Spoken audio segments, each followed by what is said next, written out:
Madam President of the General Assembly, Secretary General, as we meet here, 2.2 million human beings in Gaza are condemned to hunger by the genocidal extermination and ethnic cleansing actions of the Zionist regime, which enjoys the military and financial supplies and the impunity guaranteed by the government of the United States. If the Security Council proves itself impotent because of the veto that the United States wields or threatens to wield, and is incapable of adopting effective measures to halt the barbarity, then this General Assembly has the duty and the capacity to put forward concrete measures without delay.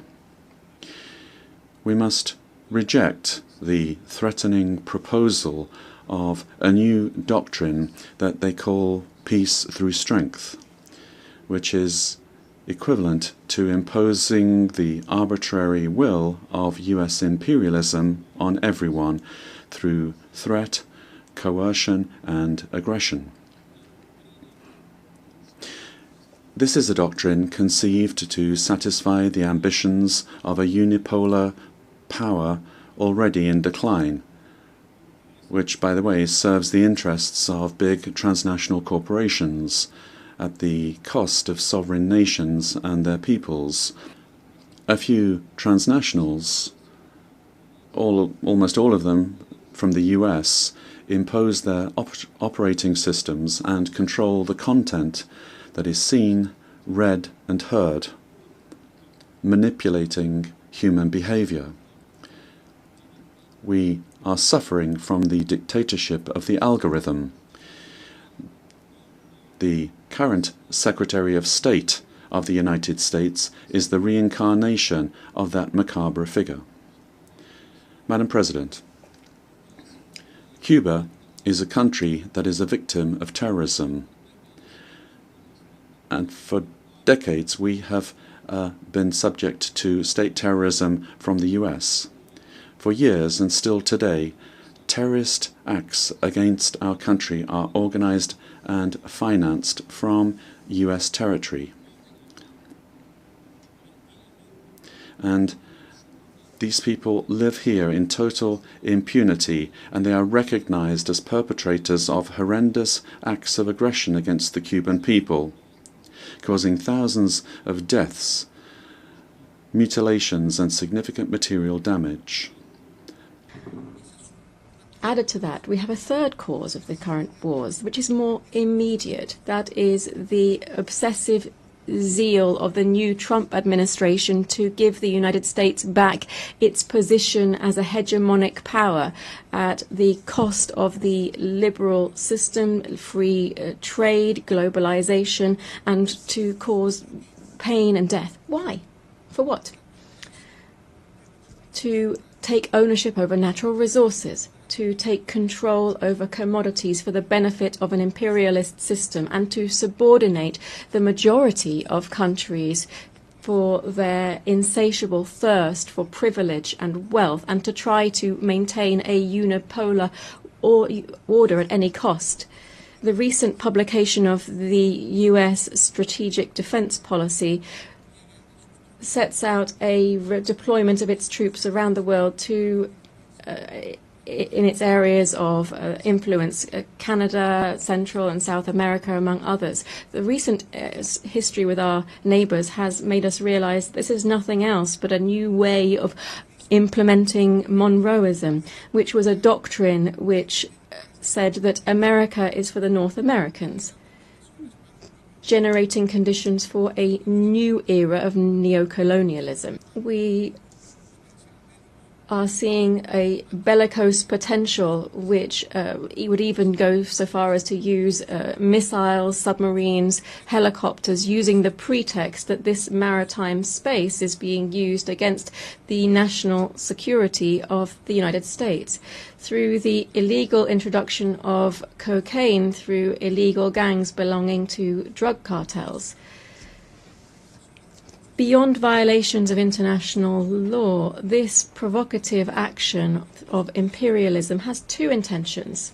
First, to intervene into our kindred Bolivarian Republic of Venezuela that since 1999 has been raising high the flags of the freedom of its people and the sovereignty of its state, and which possesses considerable natural resources, particularly in oil, which the North wishes to appropriate and claim. Secondly, to try to reconquer the Latin America and the Caribbean on the basis of it undermining liberal democracy, to impose militarization and to use other colonialist practices that we should call out. Imperialism is said to be used to combat drugs trafficking. This is a fallacy, because if this were true, it would actually be taking effect within their own country, where the demand for this type of drugs is high, and where in its origins, where we see different types of organized crime. What the United States is trying to do is to give our region the role of holding back the edification of a multipolar world and to submit it to its own interests. Added to these military actions, the images of which have been seen around the world, we see other types of devastating actions, such as those aimed at strengthening the economic blockade against Cuba. Billions of dollars are owed by the United States to the Cuban state due to these unilateral coercive measures, which are explained on the basis of rejecting the first communist revolution. They said that the missiles in the Caribbean were used to stop drug trafficking. That is a lie. Stated here in this very rostrum. In 2023 and 2024 were years when the largest amount of cocaine was seized, and over 700 drug traffickers were extradited to the United States in Europe. I extradited them, and my government confiscated the cocaine, and we didn't shoot a single missile, nor did we kill any youths. The years where I was able to prove that it's more effective to substitute coca crops than eradicate them, than forced eradication using poison, and forcing peasants to use it. The violent war against drugs was a failure, and I replaced it with an effective anti-trafficking policy, not based on a mix-up between an inert substance, that is drugs, with people who actually use it and practice it. But what was necessary is to destroy dialogue and to shoot missiles. Was it really necessary on unarmed, poor young people in the Caribbean? The anti-drug policy is not meant to stop cocaine that is coming to the United States. The anti-drug policy is to dominate the peoples of the South as a whole. You shouldn't look at the drugs, you should look at who has the power and who dominates.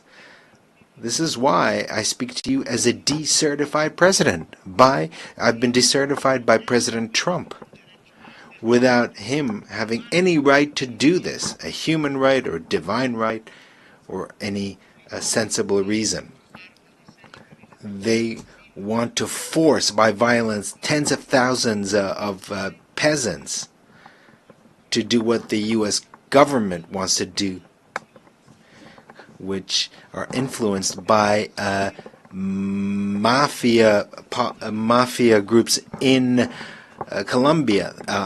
Thousands of peasants are massacred in Colombia by politicians who were senators, who were presidents, who were ministers, that were bribed and on the payroll of the drug mafia. And at the same time, they were allies of the extreme right based in Florida of the United States, and now allies of the Trump administration. They've been allied for decades with drug lords, cocaine drug lords in Colombia.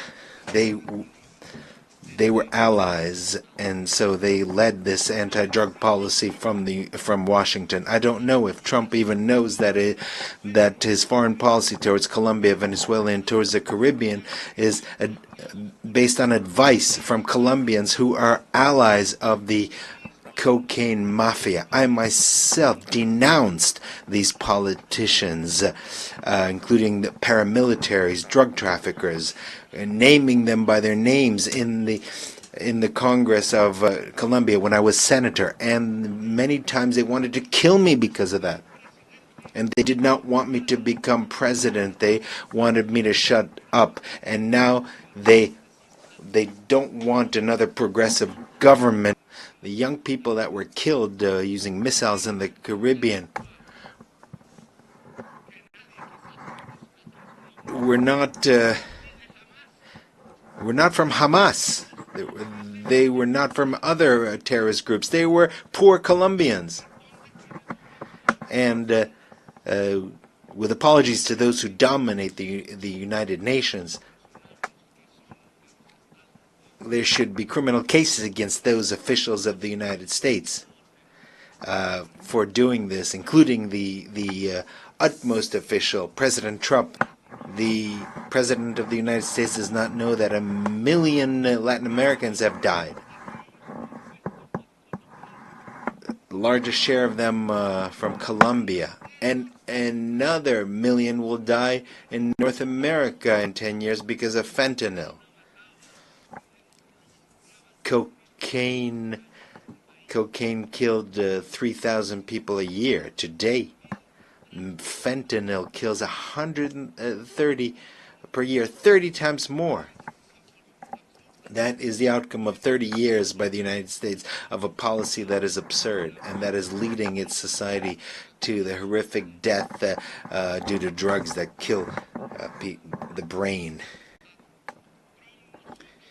And in this situation, Trump not only allows missiles to be fired at young people in the Caribbean, does not only imprison migrants, but also allows missiles to be killed against children, women, and old people in Gaza. He is an accomplice to genocide. It is a genocide, and we need to prevent it. This forum is a mute witness to a genocide. In a world where we thought that this was something only a legacy of Hitler. Here they don't speak of life, of the climate crisis. What is happening is the death of thousands of children. Meanwhile, we in Colombia have not increased the rate of killings. We have the lowest unemployment rate in the country this century. Once and for all, Mr. President, we have been a country that has learned to struggle for its own destiny and control thereof. In the 20th century, we saw the beginning of a blockade on our coastlines in the Caribbean Sea and a coup d'etat against our nationalist general, Cipriano Castro, that was financed by oil companies and the government of the United States. The 20th century was one of bitter disputes between the ideal held by a nation that demanded the sovereign right to enjoy its own wealth for its own development and puppet governments that subjugated the country to foreign and imperialist interests. These governments sold our nation down the river and as such plunged Venezuela for decades into the most abject misery, poverty and repression. It was at the end of last century, in 1999, that the Venezuelan people succeeded in giving shape to the historic strength it had built up over decades. Today, 26 years later, global public opinion and the peoples of the world are acutely aware of everything done by the United States government to topple Commander Chavez and everything it did to lay waste to the historic project of liberation that's been supported and given new mandates time and time again by the Venezuelan people in 32 elections. With the passing of President Chavez, the people in myriad electoral and political events have reaffirmed their staunch support for the historic Venezuelan emancipation project, which is now in the hands of President Nicolás Maduro. It is also widely documented and known to all that war has been waged upon us in myriad forms. There is the criminal aggression that in the last decade has been waged against Venezuela to allow external powers to get their hands on Venezuela's natural resources and usher in a so-called regime change. There have been countless aggressions, Madam President, against Venezuela in recent years, actions seeking to destabilize the nation, plots, conspiracies. These included an assassination attempt using drones. There's been the economic war, whose most cruel form. We are witnessing the consolidation of an international order marked by repeated concessions to power play, attacks on sovereignty, arbitrary sanctions, and unilateral interventions are becoming the rules. There is no justification for unilateral and arbitrary measures against our institutions and our economy. The aggression against the independence of the judiciary branch of power is unacceptable. This interference in domestic affairs is aided by a subservient far right who is nostalgic of past hegemonies. False patriots plan and publicly promote actions against Brazil. Excellencies, ladies and gentlemen, you all bore witness that this past June my country was subjected to a savage aggression in flagrant contravention of the most elementary principles of international law. The aerial assaults of the Zionist regime and the United States of America against Iran's cities, homes, and infrastructures, precisely at a time when we were treading the path of diplomatic negotiations, constituted a grave betrayal of diplomacy and a subversion of efforts towards the establishment of stability and peace. This brazen act of aggression, in addition to martyring a number of commanders, citizens, children, women, scientists, and intellectual elites of my country, inflicted a grievous blow upon international trust and the very prospect of peace in the region. Should we fail to confront such perilous breaches of international norms, these aberrations shall spread to engulf the world. The assault upon nuclear facilities under safeguards and international supervision, the open attempt to assassinate leaders and duly constituted officials of UN member states. Last week, 3 European states having failed through a decade of bad faith and thereafter by supporting military aggression to bring the proud people of Iran to their knees, at the behest of the United States of America, sought by means of pressure, coercion, imposition, and manifest abuse to reinstate against Iran the Security Council resolutions that had already been terminated. In doing so, they set aside good faith. They circumvented legal obligations. They sought to portray Iran's lawful remedial measures taken in response to the United States' withdrawal from the JCPOA and to Europe's breach and utter incapacity as a gross violation. To be illegal. The West is not accustomed to observing the principle of non-interference in internal affairs. The color revolutions have become a sad phenomenon of our time, and illegal unilateral sanctions have long since become the main tool of Western diplomacy. Moreover, threats of the use of force against Russia are increasingly being made. Russia is being accused of almost planning to attack the North Atlantic Alliance and the European Union countries. President Putin has repeatedly debunked these provocations. Russia has never had and does not have any such intentions. However, any aggression against my country will be met with a decisive response. There should be no doubt about this among those in NATO and the EU, who not only are telling their voters that war with Russia is inevitable and are forcing them to tighten their belts, but are also openly talking about preparations for an attack on our Kaliningrad Oblast and other Russian territories. We have some hopes for the continuation of the Russian-American dialogue, especially after the summit in Alaska. In the approaches of the current US administration, we see a desire not only to contribute to ways to realistically resolve the Ukrainian crisis, but also a desire to develop pragmatic cooperation without adopting an ideological stance. Russia and the US bear a special responsibility for the state of affairs in the world and for avoiding risks that could plunge humanity into a new war. The maintenance of strategic stability is the aim of a new initiative by the Russian Federation that was put forward by President Putin on the 22nd of September. It concerns Russia's readiness to adhere to the central quantitative limits of the New START treaty for 1 year after its expiry on the 5th of February 2026.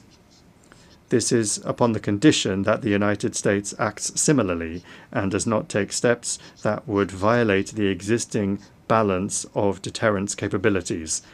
We believe that the implementation of our proposal would create the conditions necessary for avoiding a strategic arms race, to maintain an acceptable level of predictability in the nuclear missile sphere, and to improve the overall atmosphere in Russian and American relations.